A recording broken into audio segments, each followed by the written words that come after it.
Long before machines, before writing, before even language itself, there was awareness. A spark that looked upon the stars and wondered, who am I?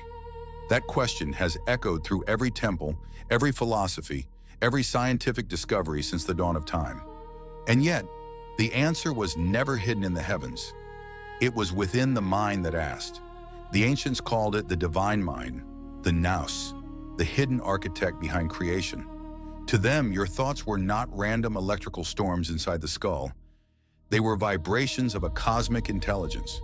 What you think is not private. It resonates through the fabric of reality, shaping what you see, what you attract, and even who you become.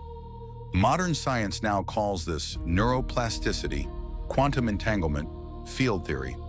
But the Hermetic sages spoke of it thousands of years ago, in whispers carved into stone and sealed in papyrus. As within, so without. As above, so below. The mind was the bridge between spirit and matter, heaven and earth. Imagine your mind not as a container for thoughts, but as a transmitter. Every belief, every emotion, every dream sends ripples into a vast ocean of energy. When those ripples align with others, with people, with events, with opportunities, the physical world rearranges itself to meet them. This is not magic. It is resonance. It is the blueprint of creation written in consciousness itself.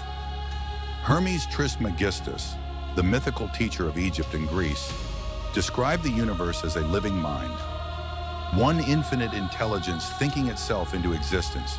He said that everything, from the smallest grain of sand to the brightest star, is a thought in the mind of the all. And humanity's gift, its burden, and its destiny is that we share that same creative power. When you think, you create. When you imagine, you invite. When you believe, you build. You are not separate from the divine. You are its instrument, its eyes, its voice, its living idea. But most people live unaware of this. Their minds run wild with noise, fear, and repetition. They believe thoughts are harmless, that inner chaos has no consequence. And yet the universe listens, not to what you say, but to what you hold in mind. Every recurring thought is a seed, every emotion the soil it grows in. Plant fear, and you will harvest resistance.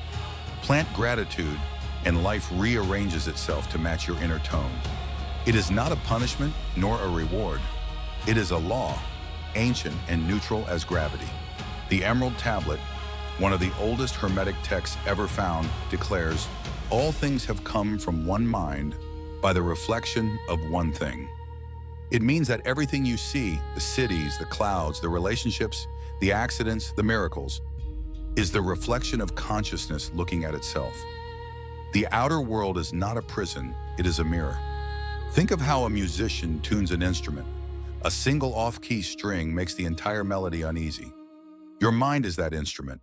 When it is tuned to harmony, to love, peace, clarity, the symphony of life responds in kind. When it is filled with noise, the music of existence grows dissonant. In ancient temples, initiates were taught not only how to meditate, but how to think consciously. They were trained to hold images in the mind with absolute focus, to see the world not as it was, but as it could be, and through that inner vision, to draw it forth into being. This was the original art of manifestation, stripped of modern superstition, rooted in sacred discipline.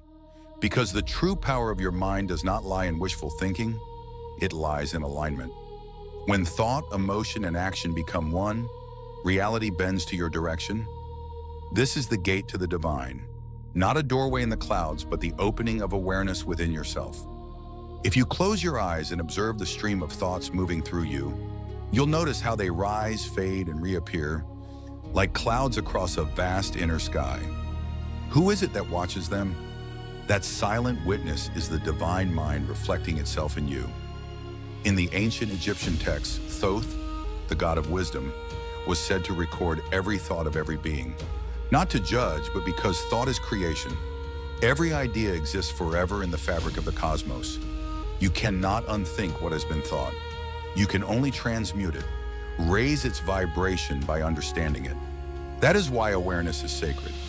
The moment you observe a thought without identifying with it, you lift it into light.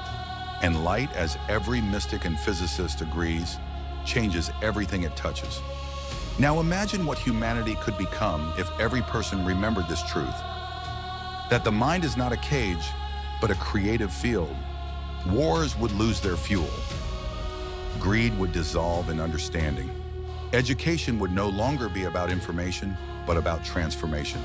The mind would reclaim its divine purpose, to think in harmony with the universe. But such awakening begins quietly, with you. When you pause before reacting, when you question a belief that once ruled you, when you replace a thought of doubt with one of wonder. Each moment of awareness realigns you with the greater mind. And in that alignment, miracles cease to be rare. They become natural. Many modern scientists now echo this ancient knowing. Quantum physics tells us that the observer affects the observed, that reality is not fixed until it is witnessed. Neuroscience shows that imagination fires the same neural pathways as experience. Even psychology agrees. Your self-image dictates the limits of your world. Hermes would have smiled, because he taught all of this long before laboratories existed. He said, "The all is mind, the universe is mental." And that single sentence may be the most powerful revelation in history. To understand it fully is to realize that the distance between you and the divine is an illusion. Every sacred text, from the Hermetica to the Gospel of Thomas to the Bhagavad Gita, points to the same truth in different words that the kingdom of heaven is within, not as poetry, but as physics of consciousness.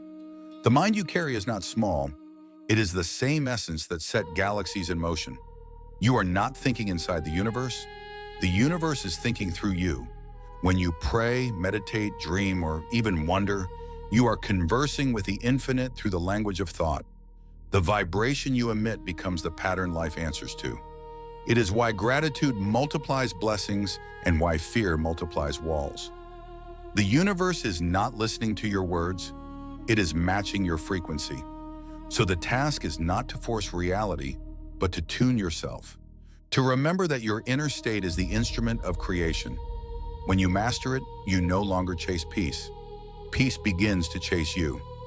Because everything outside reflects what you have already become inside.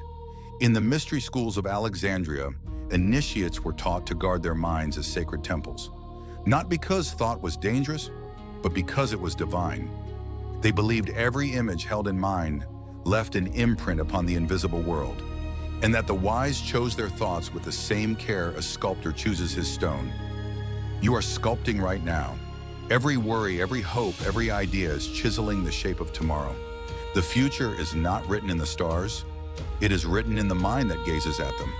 Perhaps that is what awakening truly means. Not reaching for the heavens, but realizing the heavens were never separate. They live behind your eyes, waiting to be remembered. So the next time you feel powerless, close your eyes and return to the still point within. There, beneath the noise, you will find the gate. A quiet awareness watching it all unfold.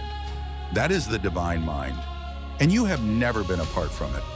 Let the truth settle in you slowly. You are the dreamer and the dream, the creator and the creation, the question and the answer waiting in silence. And if the world around you feels broken, do not curse the darkness. Tend to the light within, because the moment your inner vision clears, the outer world begins to heal in response. Maybe the gods never left us. Maybe they simply became our thoughts and waited for us to remember what we are capable of. So listen, not with your ears, but with your awareness. Every sound, every feeling, every encounter is the universe whispering back, "I am you," seeing myself through another form. And that realization that everything is mind, that consciousness is both the path and the destination, is the beginning of true freedom. Perhaps this is why Hermes called the mind the gate to the divine, because when you know your thoughts are sacred, you begin to live as if everything is holy. And that is when creation answers. If you've understood how the divine mind works through you, don't miss the next episode. The Law of Resonance, Why Nothing is Truly Separate. Follow the Midnight Library for stories from the edge of history, faith, and the mysteries that still shape humanity.